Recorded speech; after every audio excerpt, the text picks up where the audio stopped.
support. Thank you very much, Majority Leader. Honorable members, the next opportunity goes to the Honorable Robert Mbui, member for Kaviani. Thank you, Madam Speaker, for this opportunity. I think, Madam Speaker, this idea of the Open University of Kenya is very timely. I think it's listening to what is happening and noting that Kenya has spent so much money on distant learning and e-learning from outside there. It's a shock that this was not done ages ago. But nevertheless, the importance of education cannot be gainsaid. It's really an important thing, and especially higher education, Madam Speaker. Now, Madam Speaker, if you look at the history of our education in this country, and now just talk about the time when I was at the university, things were very different from what is happening now. I remember at the university, we were actually paid by the government. We used to receive about 5,040 shillings every semester. Madam Speaker, we were accommodated by the University Students Accommodation Board. All students were accommodated, we were fed, we actually benefited a lot, and the government was taking the issue of education very, very seriously. But Madam Speaker, if you look at the situation today, the current situation is that university students, their parents have to raise money to pay for them fees. The cost of living in the university hostels is too high. So what is happening is that a lot of them, you probably will be living in the nearby estates, and those are the places where they end up getting involved in drugs and alcohol abuse. Madam Speaker, you know that the cost of living is so high that even those students in the university, they hardly can afford food. And Madam Speaker, when I was at the university, the team for rugby in the University of Nairobi, the Mean Machine, was actually the champions of the country.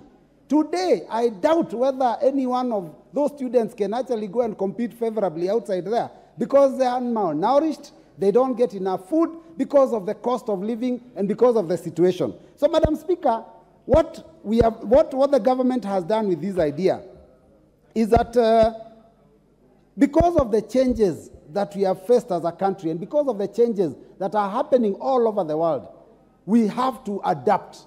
And Madam Speaker, what are the changes that we have gone through that make us have to go to e-learning and distant learning? One, of course, is that a lot of money has been spent by Kenyans pursuing higher education. They can't afford to do it in our local universities because of the cost. So they've gone and spent a lot of money outside there. So when we do that for ourselves, then we will be saving money for the country.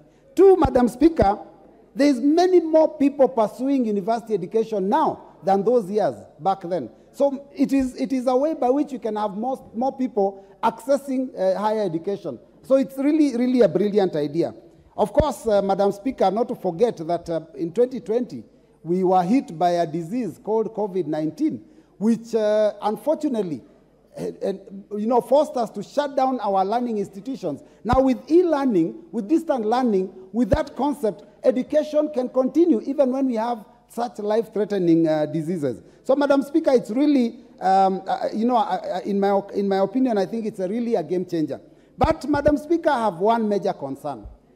Much as I support this, my concern is about integrity in the education sector in this country.